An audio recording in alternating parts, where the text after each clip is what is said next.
McGraw-Hill Audio presents Positioning, The Battle for Your Mind, written by Reis and Trout, read by Grover Gardner.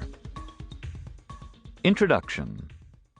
What we have here is a failure to communicate. How often have you heard that bromide? Failure to communicate is the single, most common, most universal reason people give for their problems. Business problems, government problems, labor problems, marriage problems. If only people took the time to communicate their feelings, to explain their reasons, the assumption is that many of the problems of the world would somehow disappear. People seem to believe any problem can be solved if only the parties sit down and talk. Unlikely. Today, communication itself is the problem. We have become the world's first over-communicated society. Each year, we send more and receive less. This book has been written about a new approach to communication called positioning, and most of the examples are from the most difficult of all forms of communication, advertising. A form of communication that, from the point of view of the recipient, is held in low esteem. Advertising is, for the most part, unwanted and unliked. In some cases, advertising is thoroughly detested. To many intellectuals, advertising is selling your soul to corporate America, a subject not worthy of serious study. In spite of its reputation, or perhaps because of it, the field of advertising is a superb testing ground for theories of communication. If it works in advertising, most likely it will work in politics, religion, or any other activity that requires mass communication. So the examples in this book could just as well have been taken from the field of politics, war, business, or even the science of chasing the opposite sex, or any form of human activity which involves influencing the minds of other people, whether you want to promote a car, a cola, a computer, a candidate, or your own career. Positioning is a concept that has changed the nature of advertising, a concept so simple people have difficulty understanding how powerful it is. Every successful politician practices positioning. So do Procter & Gamble and Johnson & Johnson. Positioning starts with a product, a piece of merchandise, a service, a company, an institution, or even a person, perhaps yourself. But positioning is not what you do to a product. Positioning is what you do to the mind of the prospect. That is, you position the product in the mind of the prospect. So it's incorrect to call the concept product positioning. You're not really doing something to the product itself. Not that positioning doesn't involve change. It often does. But changes made in the name, the price, and the package are not really changes in the product at all. They're basically cosmetic changes done for the purpose of securing a worthwhile position in the prospect's mind. Positioning is the first body of thought that comes to grips with the difficult problem of getting heard in our over-communicated society. If one word can be said to have marked the course of advertising in the past decade, the word is positioning. Positioning has become a buzzword among advertising, sales, and marketing people, not only in America, but around the world. Teachers, politicians, and editorial writers are using the word. Most people think positioning got started in 1972 when we wrote a series of articles entitled The Positioning Era for the trade paper Advertising Age. Since then, we have given more than 1,000 speeches on positioning to advertising groups in 21 different countries around the world, and we have given away more than 150,000 copies of our Little Orange booklet, which reprints the Advertising Age articles. Positioning has changed the way the advertising game is being played today. We're the third largest selling coffee in America, says the Sanka radio commercials.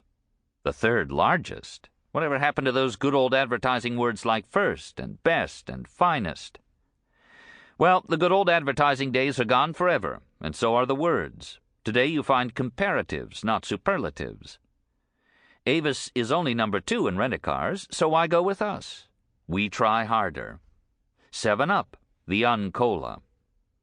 Along Madison Avenue, these are called positioning slogans, and the advertising people who write them spend their time and research money looking for positions or holes in the marketplace.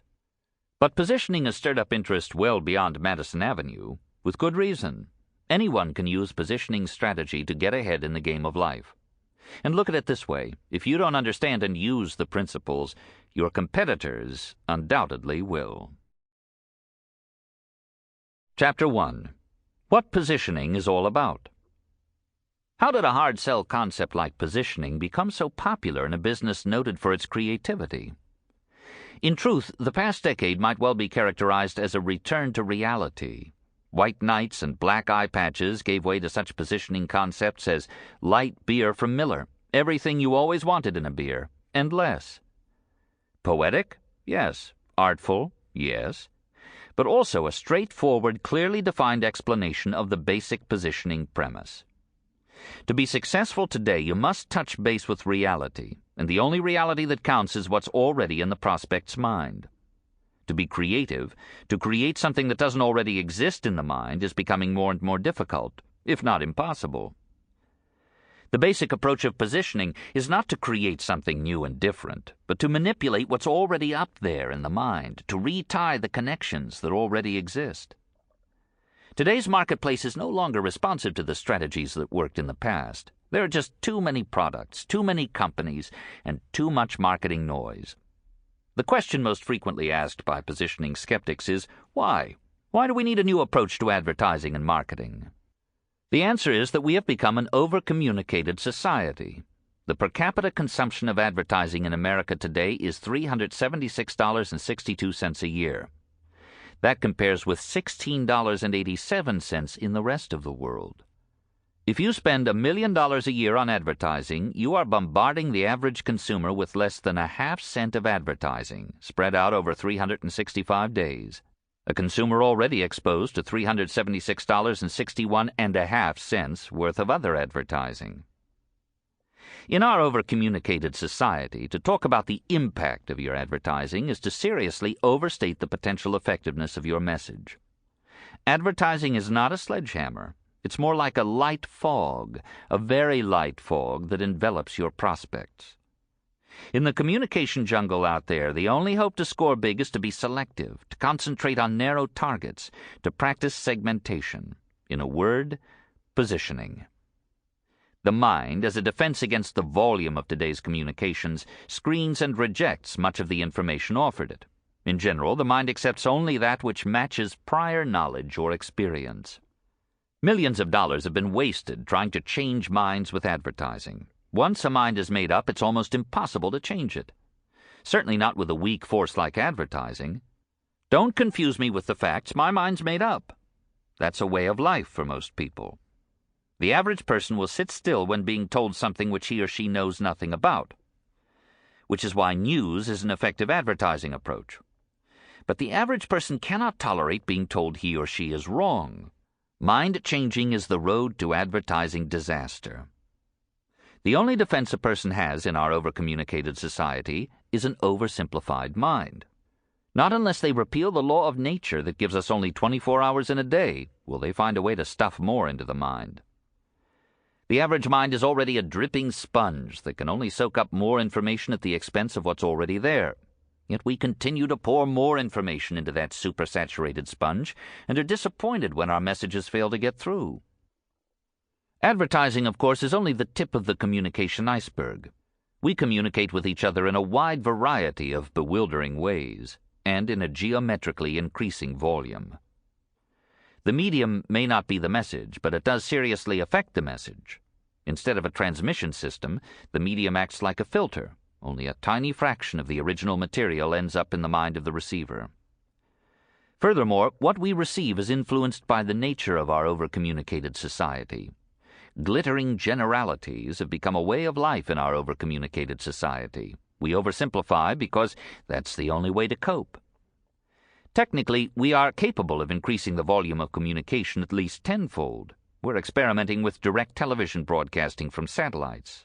Every home would have 100 channels or so to choose from. North American Philips has just introduced a 3.5-inch compact disc that holds 600 megabytes of data, more than enough to store the entire Encyclopedia Britannica. Terrific. But who is working on a compact disc for the mind? Who is trying to help the prospect cope with complexity that so overwhelms the mind that the average reaction to the wealth of information today is to tighten the intake valve, to accept less and less of what is so freely available? Communication itself is the communication problem. The best approach to take in our over-communicated society is the oversimplified message. In communication, as in architecture, less is more. You have to sharpen your message to cut into the mind. You have to jettison the ambiguities, simplify the message, and then simplify it some more if you want to make a long-lasting impression. People who depend on communication for their livelihood know the necessity of oversimplification. Let's say you are meeting with a politician whom you are trying to get elected. In the first 5 minutes, you'll learn more about your political product than the average voter is going to learn about that person in the next 5 years. Since so little material about your candidate is ever going to get into the mind of the voter, your job is really not a communication project in the ordinary meaning of the word. It's a selection project. You have to select the material that has the best chance of getting through. The enemy that is keeping your messages from hitting pay dirt is the volume of communication. Only when you appreciate the nature of the problem can you understand the solution. When you want to communicate the advantages of a political candidate or a product or even yourself, you must turn things inside out. You look for the solution to your problem not inside the product, not even inside your own mind. You look for the solution to your problem inside the prospect's mind. In other words, since so little of your message is going to get through anyway, you ignore the sending side and concentrate on the receiving end. You concentrate on the perceptions of the prospect, not the reality of the product. In politics, said John Lindsay, the perception is the reality. So too in advertising, in business, and in life. But what about truth? What about the facts of the situation? What is truth? What is objective reality? Every human being seems to believe intuitively that he or she alone holds the key to universal truth. When we talk about truth, what truth are we talking about? The view from the inside or the view from the outside? It does make a difference. In the words of another era, the customer is always right. And by extension, the seller or communicator is always wrong. It may be cynical to accept the premise that the sender is wrong and the receiver is right, but you really have no other choice. Not if you want to get your message accepted by another human mind. Besides, who's to say that the view from the inside looking out is any more accurate than the view from the outside looking in? By turning the process around, by focusing on the prospect rather than the product, you simplify the selection process. You also learn principles and concepts that can greatly increase your communication effectiveness. Chapter 2. The Assault on the Mind. As a nation, we have fallen in love with the concept of communication. In some grade schools, show and tell is now being called communication. We don't always appreciate the damage being done by our over-communicated society. In communication, more is less. Our extravagant use of communication to solve a host of business and social problems has so jammed our channels that only a tiny fraction of all messages actually gets through, and not necessarily the most important ones either. Take advertising, for example. With only 6% of the world's population, America consumes 57% of the world's advertising. And you thought our use of energy was extravagant. Actually, we consume only 33% of the world's energy. Advertising, of course, is only a small channel in the communication river. Take books. Each year, some 30,000 books are published in America. Every year, another 30,000. Which doesn't sound like a lot until you realize it would take 17 years of reading 24 hours a day just to finish 1 year's output. Who can keep up? Take newspapers. Each year, American newspapers use more than 10 million tons of newsprint, which means that the average person consumes 94 pounds of newsprint a year. There's some question whether the average person can digest all this information. The Sunday edition of a large metropolitan newspaper like the New York Times weighs about 4.5 pounds and contains some 500,000 words. To read it all at an average reading speed of 300 words per minute would take almost 28 hours. Not only would your Sunday be shot, but also a good part of the rest of the week, too. How much is getting through? Take television. A powerful and persuasive medium, television didn't replace radio or newspapers or magazines. Each of the three older media is bigger and stronger than it ever was. Television is an additive medium, and the amount of communication added by television is awesome. 98% of all American homes have at least one television set. A third have 2 or more. The average American family watches television more than 7 hours a day, more than 51 hours a week. Like motion pictures, the TV picture is really a still picture which changes 30 times a second, which means the average American family is exposed to some 750,000 television pictures a day. Not only are we being pictured to death, we are being papered to death. Take that Xerox machine down the hall. American business processes 1.4 trillion pieces of paper a year. That's 5.6 billion every working day. Down the halls at the Pentagon, copy machines crank out 350,000 pages a day for distribution throughout the Defense Department, equal to 1,000 good-sized novels. World War II will end, said Field Marshal Montgomery, when the warring nations run out of paper. Take packaging.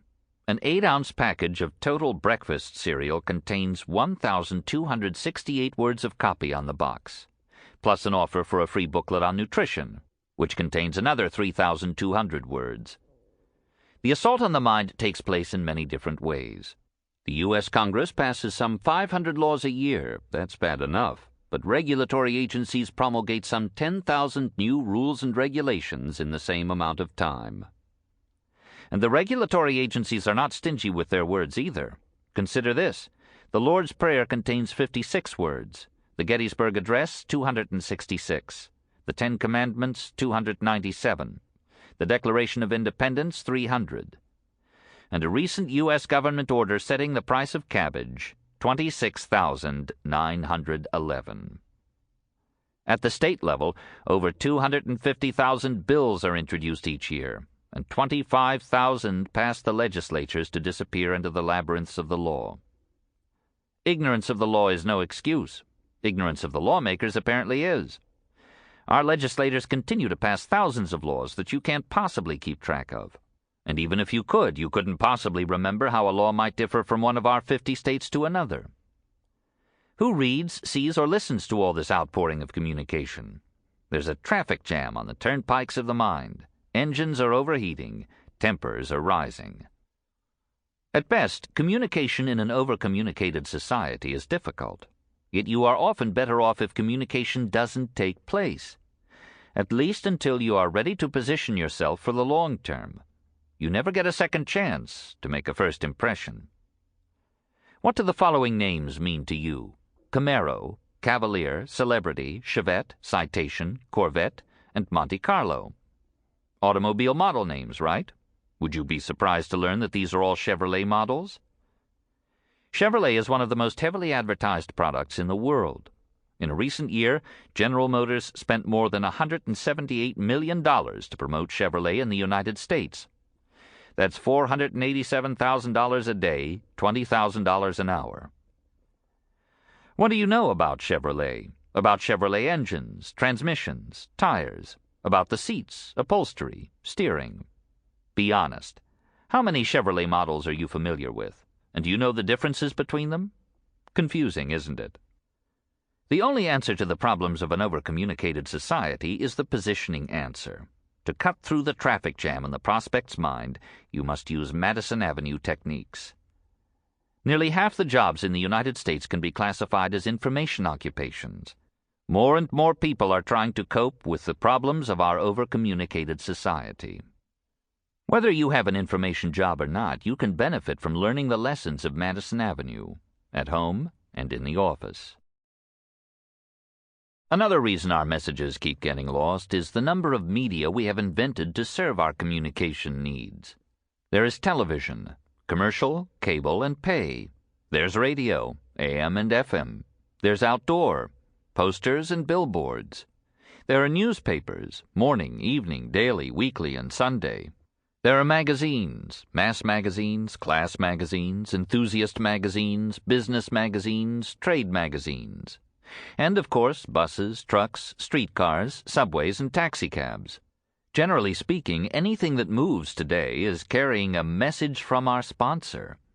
Even the human body has become a walking billboard for Adidas, Gucci, Benetton, and Gloria Vanderbilt. Take advertising again.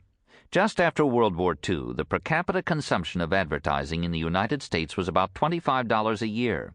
Today it's 15 times as much. Inflation accounts for part of this increase, but volume is also up substantially. Do you know 15 times as much about the products you buy? You may be exposed to much more advertising, but your mind can't absorb any more than it used to. There's a finite limit to how much you can take in, and advertising, even at $25 a year, was already way over the limit. That 1-quart container that sits on top of your neck can hold just so much. At $376 per person, the average American consumer is already exposed to twice as much advertising per year as the average Canadian, 4 times as much as the average English person, and 5 times as much as the average French person.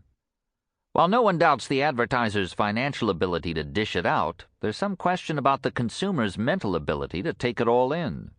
Each day, thousands of advertising messages compete for a share of the prospect's mind.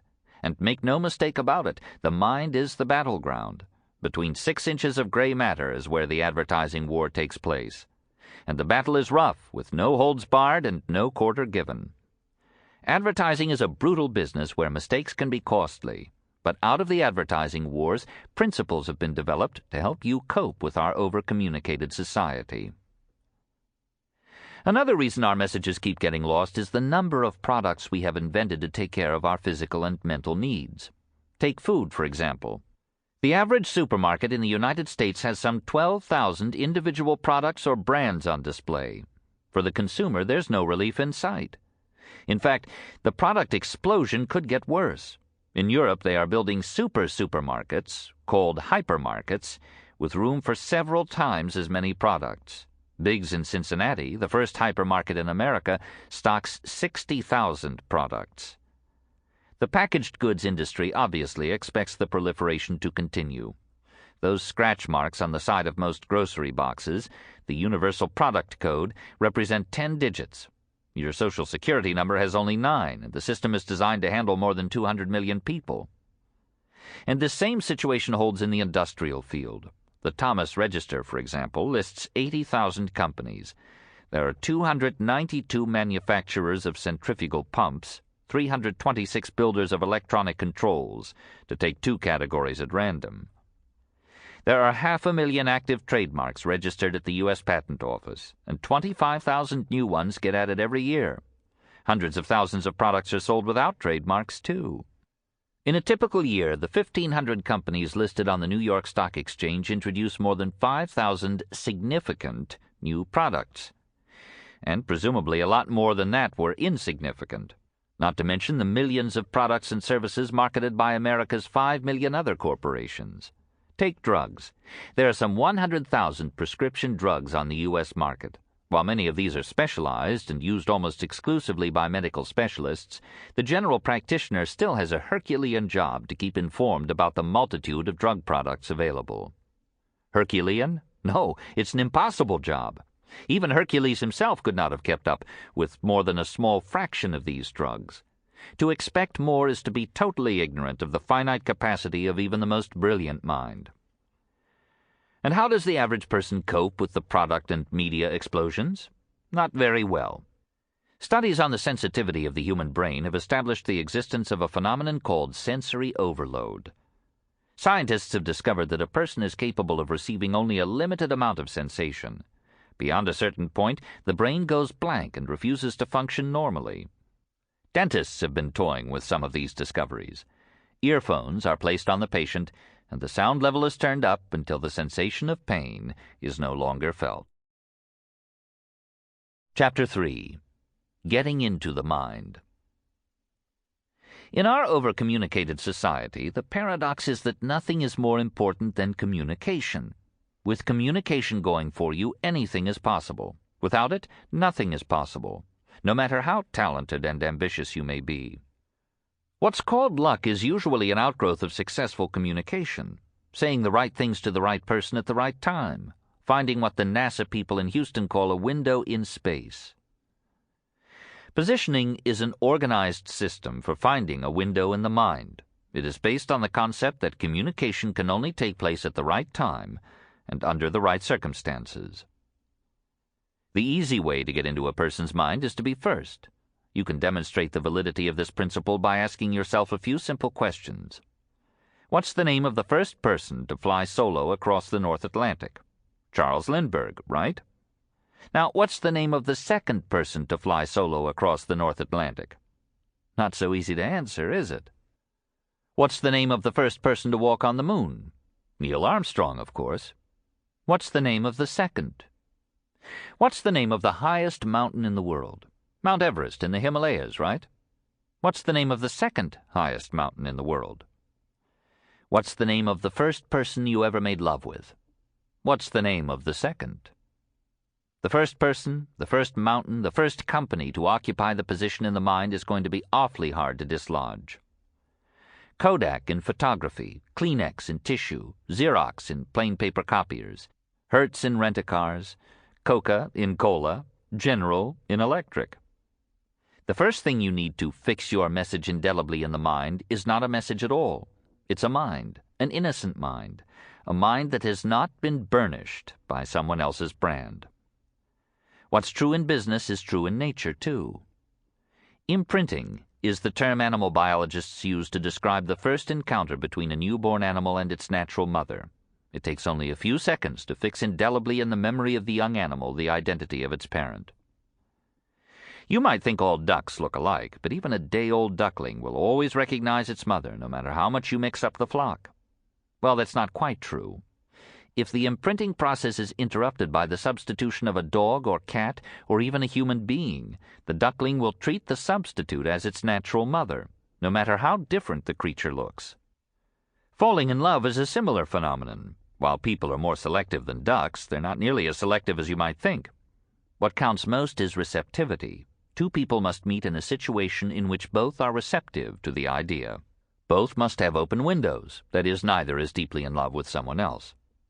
Marriage, as a human institution, depends on the concept of first being better than best, and so does business. If you want to be successful in love or in business, you must appreciate the importance of getting into the mind first. You build brand loyalty in a supermarket the same way you build mate loyalty in a marriage. You get there first, then be careful not to give them a reason to switch. And what if your name is not Charles or Neil or Kleenex or Hertz? What if someone else got into your prospect's mind first? The hard way to get into a person's mind is second. Second is nowhere. What's the largest selling book ever published? Also the first book ever printed with movable type? The Bible, of course. And the second largest selling book ever published? Who knows? New York is the largest cargo port in the United States, but which one is second? Would you believe Hampton Roads, Virginia? It's true. Who was the second person to fly solo across the North Atlantic? Amelia Earhart was not the second person to fly the North Atlantic solo, although she was the first woman to do it. Now then, who was the second woman? If you didn't get into the mind of your prospect first, personally, politically, or corporately, then you have a positioning problem. In a physical contest, the odds favor the fastest horse, the strongest team, the best player. The race isn't always to the swift, nor the battle to the strong, said Damon Runyon, but that's the way to bet. Not so in a mental contest. In a mental battle, the odds favor the first person, the first product, the first politician to get into the mind of the prospect. In advertising, the first product to establish the position has an enormous advantage. Xerox, Polaroid, Bubble Yum, to name a few more examples. In advertising, it's best to have the best product in your particular field, but it's even better to be first. Love might be wonderful the second time around, but nobody cares who the second person to fly solo across the North Atlantic was, even if that person was a better pilot. There are positioning strategies to deal with the problem of being number 2 or number 3 or even number 203. But first, make sure you can't find something to be first in. It's better to be a big fish in a small pond and then increase the size of the pond than to be a small fish in a big pond. The advertising industry is learning the Lindbergh lesson the hard way. With the magic of money and enough bright people, some companies feel that any marketing program should succeed. The wreckage is still washing up on the beach. DuPont's Corfam, the Convair 880 Vote toothpaste, Handy Andy cleaner.